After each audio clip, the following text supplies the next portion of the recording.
कल्पना कीजिए, जिस ब्रह्मा ने पूरे ब्रह्मांड की रचना की, जिसके सामने देवता भी सिर झुकाते हैं, वही ब्रह्मा आज एक छोटे से ग्वाल बाल नन्हे कृष्ण के चरणों में गिरकर रो रहे हैं। उनकी चारों आंखों से आंसू बह रहे हैं और वह कह रहे हैं, हे प्रभु, मैं आपको पहचान नहीं पाया, मुझे क्षमा कर दीजिए। आखिर ऐसा क्या हुआ कि स्वयं ब्रह्मा का अहंकार चूर चूर हो गया? आइए जानते हैं। राधे राधे दोस्तों। जब ब्रह्मा जी ने देखा कि कृष्ण साधारण ग्वाल बालों की तरह खेल रहे हैं, तो उनके मन में संदेह उठा। उन्होंने कृष्ण की परीक्षा लेने के लिए सभी ग्वाल बालों और बछड़ों को छिपा दिया।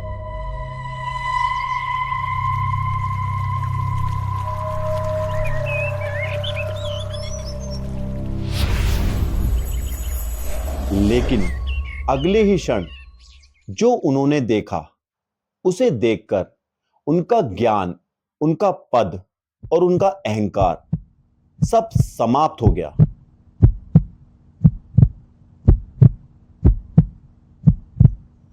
क्योंकि हर ग्वालपाल, हर बछड़ा स्वयं चतुर्भुज भगवान विष्णु के रूप में प्रकट हो गया। हर ओर वही भगवान, हर ओर वही दिव्यता।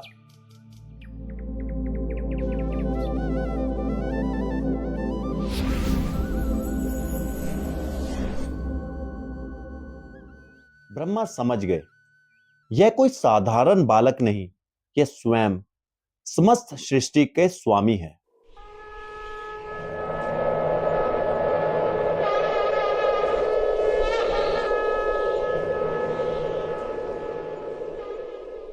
ब्रह्मा कहते हैं, हे कृष्ण, आप इस संसार में रहते हुए भी संसार से परे हैं।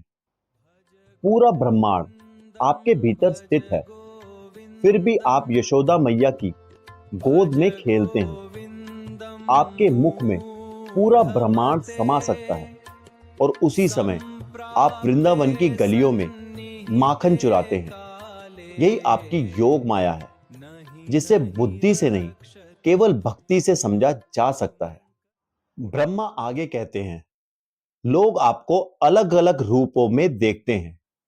कोई आपको ब्रह्मा कहता है, कोई परमात्मा और कोई भगवान, लेकिन सत्य यह है कि ये तीनों आप ही हैं।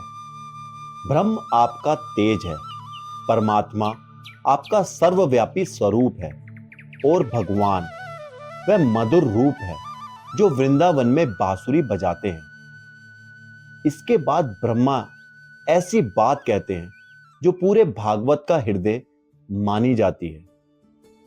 वह कहते हैं, हे प्रभु, मुझे ना स्वर्ग चाहिए, ना मोक्ष चाहिए, ना ब्रह्मलोक चाहिए। यदि कुछ चाहिए तो केवल इतना कि अगले जन्म में मुझे वृंदावन की धूल बना दीजिए या घास का एक तिनका बना दीजिए, ताकि आपके भक्तों के चरणों की धूल मुझे मिल सके। सोचिए, जिस ब्रह्मा को पूरा संसार पूजता है, वह वृंदावन की घास बनने की प्रार्थना कर रहे हैं। क्यों? क्योंकि भगवान को सबसे अधिक प्रिय ज्ञान नहीं, पद नहीं, बल्कि निष्काम प्रेम है। ब्रह्मा कहते हैं, गोपियां, ग्वालबाल, गायें, इनमें से किसी ने वेद नहीं पढ़े, किसी ने बड़े बड़े यज्ञ नहीं किए, लेकिन उन्होंने कृष्ण को अपना सब कुछ मान लिया। यही कारण है कि भगवान स्वयं उनके प्रेम के ऋणी बन गए। ब्रह्मा कहते हैं, हे प्रभु, आपने पूतना जैसी राक्षसी को भी माता का पद दे दिया, तो जो वृंदावासी अपना तन, मन, धन और प्रेम से सब कुछ आपको समर्पित कर चुके हैं, उनका ऋण आप कभी नहीं चुका सकते। क्या अद्भुत वचन है। स्वयं भगवान अपने भक्तों के प्रेम के ऋणी बन जाते हैं। ब्रह्मा अंत में हमें एक बहुत बड़ा संदेश देते हैं। भगवान को केवल तर्क से नहीं पाया जा सकता, केवल ज्ञान से नहीं, केवल तपस्या से भी नहीं। जब तक हृदय में भक्ति नहीं जागती, तब तक परम सत्य दूर ही रहता है। लेकिन जिस दिन मन में सच्चा प्रेम जाग जाता है, उसी दिन भगवान स्वयं अपने भक्त के जीवन में प्रकट होने लगते हैं। इसलिए यदि ब्रह्मा जैसा महान देवता भी अंत में यही कहता है, मुझे केवल आपके भक्तों के चरणों की धूल चाहिए, तो हमें भी अपने जीवन में अहंकार नहीं, भक्ति को स्थान देना चाहिए।